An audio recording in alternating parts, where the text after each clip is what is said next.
बिस्मिल्लाहिर्रहमानिर्रहीम, अस्सलाम वालेकुम रहमतुल्लाहि व बरकातहू। मेरा नाम अहमद अकील है। आप देख रहे हैं प्रॉपर्टी विजन टीवी।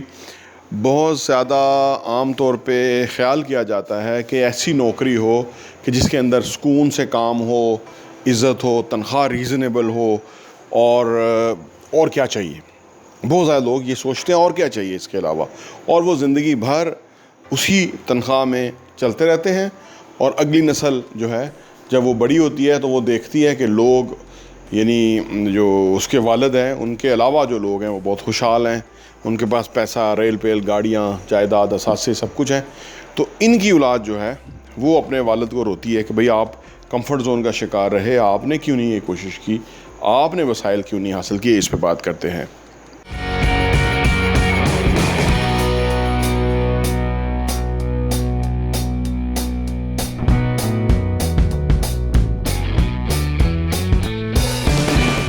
ज़िंदगी में जो कंफर्ट जोन में रहना है ये हर एक को बड़ा पसंद आता है। उसकी वजह यह है कि वो ऐसी कैफियत होती है कि जिसके अंदर बंदा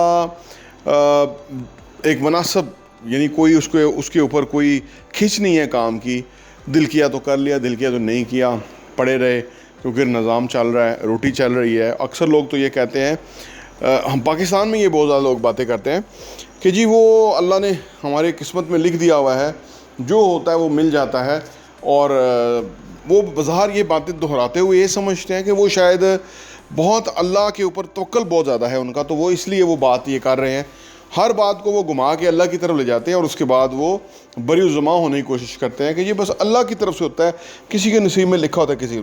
मैं ये अक्सर सोचता हूँ कि अगर अल्लाह की तरफ से तो बिल्कुल है, और अल्लाह क्यों किसी का नसीब ऐसा करेगा कि उसको पुअर रखेगा, गरीब रखेगा?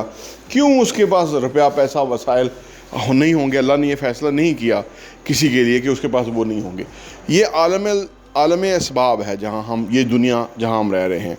अगर इसके अंदर कोई आके कंफर्ट जोन का शिकार हो जाए और एक मामूली और एक रीज़नेबल जिसको कहते हैं, या अच्छी सैलरी जिसको कहते हैं, उसके ऊपर तकिया कर ले और अपनी ज़िंदगी उस तरह से गुजार दे, और उसके बाद जिस दुनिया में हम रह रहे हैं ना, इस दुनिया में आपने देखा है ना, कैफियत आती है कि इंसान के पास जितने भी वसाइल हों, जो कुछ भी हो, वो कम ही महसूस होता है। ये ऐसा क्यों है? ऐसा इसलिए है कि अल्लाह ने इंसान को ना बड़ी एबिलिटीज़ के साथ पैदा किया है। उसकी सलाहियतें बहुत हैं, उसकी रिक्वायरमेंट्स बहुत हैं, उसकी वांट्स, नीड, डिज़ायर्स बहुत हैं। तो अल्लाह ने उसको ना उसको इख्तियार दिया है सलाहियत का, उसको इख्तियार दिया है अपने लिए टारगेट सेट करने का, उसको सलाहियत, उसको इख्तियार दिया है कि वो जो करना चाहता है वो करे। मुनासिब अच्छी तनख्वाह के अंदर भी वो ज़िंदगी गुजार सकता है, और उसके अलावा वो ऐसी ज़िंदगी भी गुजार सकता है जहाँ पे वो और लोगों के लिए एम्प्लॉयमेंट के नए मौके पैदा कर रहा हो। देखिए, नौकरी लेना एक चीज़ है, नौकरी देना दूसरी चीज़ है। और हमारा दीन हमें बताता है कि लेने वाले हाथ से देने वाला हाथ बेहतर है। तो नौकरी लेने वाले से नौकरी देने वाला तो बेहतर हुआ नेचुरली, अगर इसी उसमें देखें तो इसका मतलब क्या है? इसका मतलब ये हुआ कि अगर पाकिस्तान जैसे गरीब मुल्क के अंदर, जहाँ 50% गुर्बत की लकीर से नीचे हैं, अगर लोग नौकरी देने वाले हो जाएंगे तो नौकरी देते हुए वो ज़्यादा वसाइल भी कमा सकेंगे। क्योंकि जो नौकरी पे किसी के लिए काम कर रहा होता है ना, जो उसको मिलता है उससे कई गुना ज़्यादा डिलीवर करता है और अगले को प्रॉफिटेबिलिटी कमा के देता है, और इसकी एवज वो उसको पैसे देता है। अगर आप प्राइवेट सेक्टर की बात करें तो प्योरली इस तरह है। गवर्नमेंट सेक्टर के अंदर तो देखिए ना, रेलवे जो है वो सालाना अरबों रुपए का नुकसान करता है, PIA अरबों रुपए का नुकसान करता है।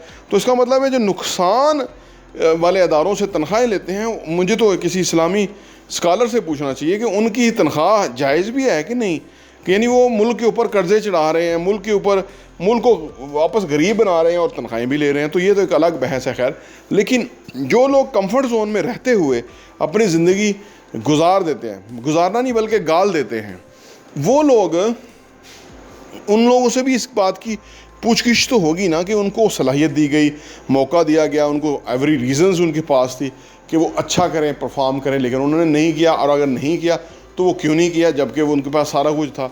तो लिहाजा ये कंफर्ट जोन में रहने का जो है ना, कोई लॉजिकल जवाज़ नहीं बनता इंसान के लिए।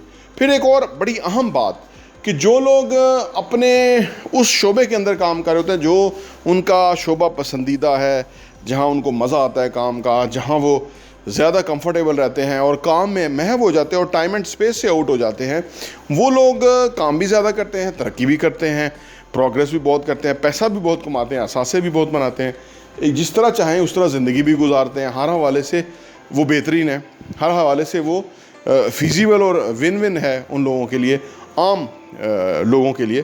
तो ये अगर देखा जाए तो ये बात भी हमारे जहन में आती है कि भाई बजाय कि इंसान अपनी ज़िंदगी कंफर्ट जोन में गुजार दे, उससे बेहतर है कि वो ज़्यादा कोशिश करे ताकि वो ज़्यादा लोगों को ज़्यादा चिराग जला दे, यानी अपनी रोशनी की लो से और लोगों के चिराग जला दे, ताकि वो भी ज़िंदगी के अंदर एक बेहतरीन और ख़ूबसूरत ज़िंदगी जिए, ताकि उनको भी फ़ायदा हो, उनकी तवस्सुत से दूसरे लोगों को फ़ायदा हो, और ये सिलसिला आगे चलता रहे, ताकि लोगों को गुर्बत ना हो, लोगों को बेरोज़गारी ना हो, लोगों को महंगाई ना महसूस हो, लोगों को तंगदस्ती ना हो, गुर्बत ना हो, अफलास ना हो, लोग भीख ना मांगना शुरू कर दें। तो लिहाजा हमें अपनी कंफर्ट जोन की कुर्बानी देकर अगर इतने सारे फ़ायदे हो सकते हैं तो कंफर्ट जोन से निकलने में कोई हरज और कोई मसला नहीं है।